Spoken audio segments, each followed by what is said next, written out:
Warning, this content may be upsetting or disturbing to some audiences. Go for the eyes, the mouth, the throat, the genitals. If ever caught in an active shooting situation, what are the best ways to survive and to minimize the amount of casualties? I've taken active shooter training from the Department of Defense. TLDR, run, hide, fight. Here's what that means. If you have a clear path to safety, take it as quickly as possible. If you can see the shooter or have good information from authorities on where they are and have a safe way to get far away from that spot, do it. Keep your hands visible and follow instructions of law enforcement. If you cannot escape or do not know where the shooter is, seek shelter. Stay away from windows, lock and barricade doors. Move heavy furniture in front of doors and take them off their wheels if you can, to make them harder to move. Try to keep solid walls, i.e. stone not drywall, between you and the shooter. Hunker down and stay quiet. Most active shooter events last less than 15 minutes. Do not leave until instructed by law enforcement. If the shooter breaches your barricade, be prepared to fight with the intention of you killing the attacker. Many office buildings contain potentially lethal improvised weapons. Look for heavy objects you can swing quickly, like fire extinguishers, or projectiles like paperweights. If you cannot improvise a weapon, aim for the shooter's face and eyes with your hands and stomach and genitalia with your knees. A knee is more stable than a kick. If the shooter drops a weapon, secure it but do not relent your attack. The shooter may have multiple weapons. Ideally, if you are sheltered with a group, one person can secure a dropped weapon while others continue the attack. Remember, this is not your self-defense class where you're trying to momentarily disable the attacker so you can escape. Fight to kill. Through all this, attempt to remain as calm as possible and constantly maintain situational awareness. Remember that in most active shooter incidents, the overwhelming majority of people involved will survive. When the shooting stops, begin administering first aid. Tourniquets are encouraged when usable for anyone shot. It can be applied for several hours without risking the life of a limb. Mark the victim with a T if possible to alert paramedics of the tourniquet. If you can't tie a tourniquet or don't know how, apply pressure to wounds to help control bleeding. Law enforcement will escort you from the area. They may search you for weapons.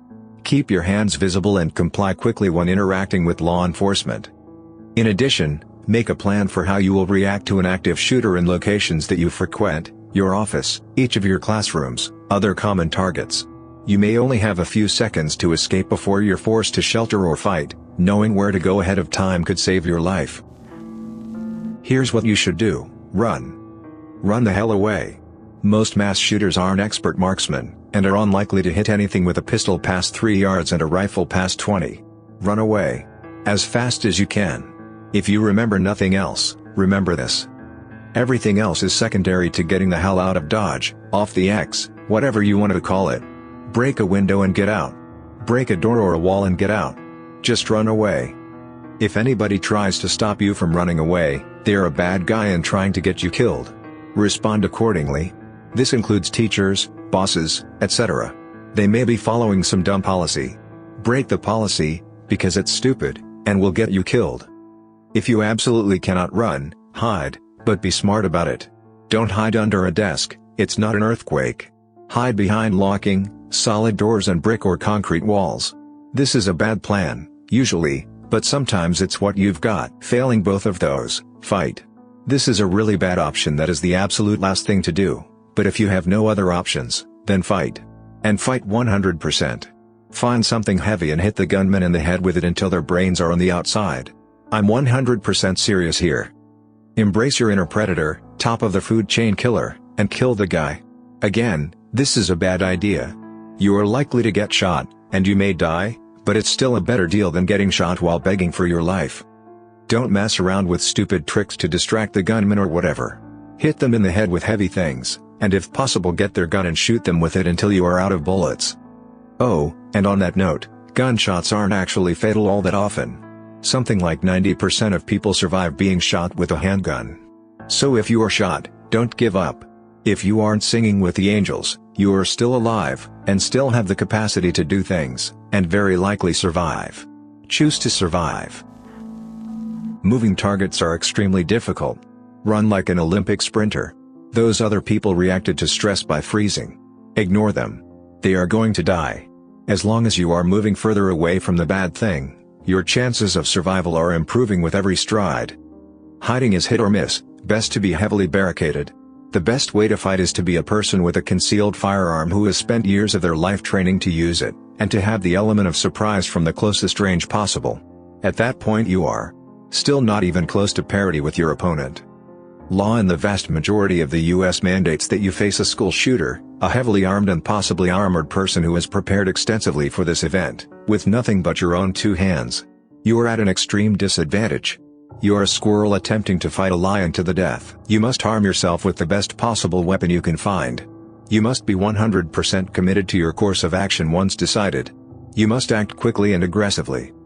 The people who survive violent encounters with assailants often report that their overwhelming feeling was not fear, it was anger and indignation at this person who would presume to take their life. You, normal non-violent person who doesn't even like to swat flies and has never struck another person in anger, have to instantly transition to the mindset of the medieval knight who rejoices in hewing his enemies to death on the battlefield with a piece of sharpened steel. It's there, in your genetic history, waiting for you to find it. Victory requires the exclusion of all other considerations, including your own life, and 100% will to bring suffering, incapacitation, and death to your enemy. This is an unbelievably tall order, but it has happened. The poodle can defeat the Rottweiler. I have this sneaking suspicion that all of the training they do with us, teachers, about what to do in a shooting situation is BS, and that if bullets actually started flying, everyone would immediately just lose it. I'm not at all asserting that crisis training is ineffective, I just don't personally know that it is, having never been in a real situation like that. But I also would not be surprised if there was a preponderance of data to suggest that adequate training and practice for those situations actually did save lives. My gut just leans towards the former, that there's no actual way to prepare someone for that kind of crisis. But the main thing they tell us is to kill the lights, get away from doors and windows, and lock the doors. The idea being that an active shooter is looking to kill as many people as possible in as short an amount of time as possible, and therefore if they come to a locked door, they're more likely to just try the handle, and move on in search of easier targets. That makes some sense to me. Serious response: assuming you're minding your own business and some dude with a gun walks through the door, the first thing that I was always told what to do is for everyone to throw whatever loose papers and stuff they have into the air, to obscure sight and be a distraction, and then rush the would-be attacker. The best rules to survive are always run greater than hide greater than fight. Run if you hear stuff and the coast is clear. Hide if you can find a good spot where you're unlikely to be found. Fight if you're cornered. Unfortunately, schools and the like tend to automatically start with the student body cornered. So yeah, throw stuff in the air and try to escape if possible, but if you're in a room with only one exit that he just came through, throw stuff in the air and then attack with whatever you have that might make an adequate weapon. It's really your only chance. This is very random advice, that's also very specialized. I also want to stress, don't be a hero. But if you are in a situation where authorities will be unavailable, and for whatever reason you are both forced and compelled to take retaliatory action, fire extinguishers. If you absolutely must take retaliatory action, try to position yourself or find and retrieve a fire extinguisher. They're reliably and easily located in most public buildings due to fire code. Why? They're essentially a highly useful impromptu weapon. The spray mechanic itself can be used as a distraction or to disorient or incapacitate aggressors. Further, they are the perfect size, weight, and heft to use as a blunt weapon. Not too heavy for even smaller adults to wield, and a good swing to the head with a fire extinguisher will knock the hell out of any aggressor, regardless of size.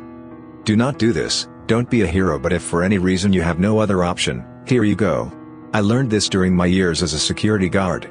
Just a bit of pragmatism when caught in an impossible situation.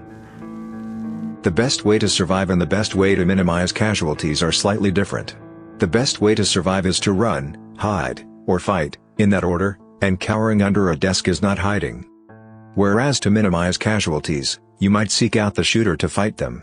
Fighting can be extremely effective if it's one versus a group. Even just throwing stuff will mess up a person's aim. Hard to aim for vital organs when you're dodging textbooks, and unlike the movies, ammo is very limited. Run, hide, fight, as others have said. I learned how to properly shoot pistols a few years ago, and was working with an active duty Marine who'd spent time in Iraq. I kept asking what ifs. What if this happens? What if that happens? At one point he tells me 20 yards is probably my max limit in regards to shooting accurately with a pistol under stress. I asked, what do you do if you're beyond 20 yards? His response was break contact. After a blank stare back from me he said, run your butt off and get out of there. I think we see too many movies where the good guy has 17 rounds and takes 17 bad guys out, while shooting one-handed from 100 yards. Pistol, no pistol. If someone is shooting at you from that far away, run like the wind. I work as accountant for a major oil corporation. We have our own FBI contact since we get so many threats, some of which are laughable to be honest. We get yearly training on this stuff. One of the more obscure but still important tips given is the no authority rule. This is not relevant to situations involving minors but important to adults in these situations. Once you are actively under attack you are no longer coworkers, but separate individuals. Managers have no obligation to manage the situation and employees have no obligation to follow orders. Don't expect your manager to lead or feel you have to listen to them if they say something stupid. The SWAT guy that leads our training says it was ridiculous the amount of people that waited for management to take action or followed some stupid suggestion a supervisor threw out. Once things turn bad you're all equal adults fighting for your life. Firstly, unless you're in a lockdown situation, like at a school where there's set protocol, your first priority should be to run if you can do so safely.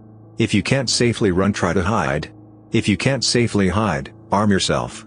Whether you can arm yourself or not, be prepared to fight back with as much ferocity as you can muster. If your life depends on it, you and everybody around you needs to be ready, willing, and able to fight back with no remorse. Go for the eyes, the mouth, the throat, etc. Even a ballpoint pen can do some serious damage and most shooters aren't badasses. They're human beings and being stabbed in the eye messes you up unless you have hundreds of hours of training, and even then it's not like you can just ignore it. If you carry a firearm then your goal should be to avoid their line of sight and get to cover. Draw your weapon and chamber around as quietly as possible. Breathe in through your nose and out through your mouth, controlling your adrenaline rush as well as you can to avoid shaking. As soon as they turn away from you, take a stable shooting position and fire with as much discretion as you can muster.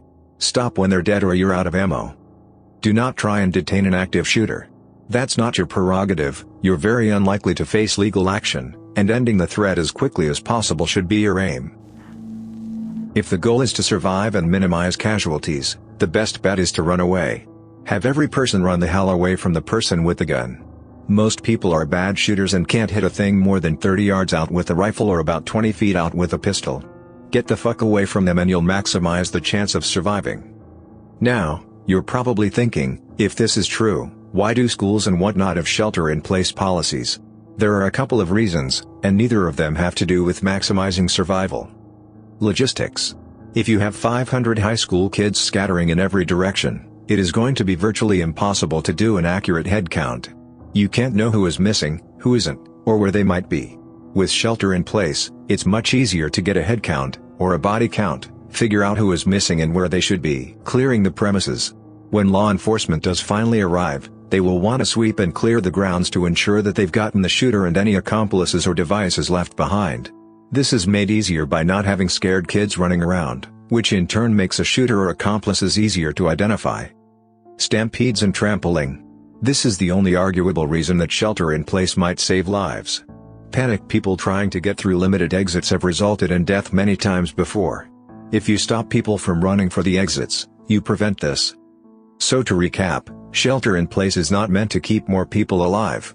It's designed to make it easier to count bodies and identify or apprehend a perpetrator. It is not designed to limit casualties. I took some courses with several government agencies, so I have a few tips. Obviously, I can't promise that they'd be foolproof and they're not 100% guaranteed to keep you alive, but they're what the government passes on to their employees. A big one is to not lay down, but rather crouch. I can't necessarily explain the science behind it all, but they said that you're more likely to be hit by a ricocheting bullet when laying down rather than crouching. Also, you have to rush the shooter. Some people might get hurt in the rush, but if an entire classroom rushes one person, they have a much better chance of surviving than crawling beneath a desk and hoping that he doesn't see you. So even though the situation is obviously terrifying, try to think offensively if you're not in a situation where you can easily get away. Please do not take this advice for granted. All these posts have been written by anonymous people on Reddit. Please do your own research on the subject in order to confirm these tips. My main problem with all of these advices is, how does one know how he or she will react in such a situation? You might freeze or be in shock. There is no way to know how you would behave if it happens. Let's hope no one ever experiences a shooting situation. And to take off some fear, it is highly unlikely that you die from a shooting. I don't have numbers, but the probability is very low and things like car crashes are more of a threat statistically. Anyway, thanks for listening to Radio TTS. Hit the subscribe button and activate the notification bell for more videos about strange topics. Please share your opinion in the comments below and let us know if some of these tips are bad.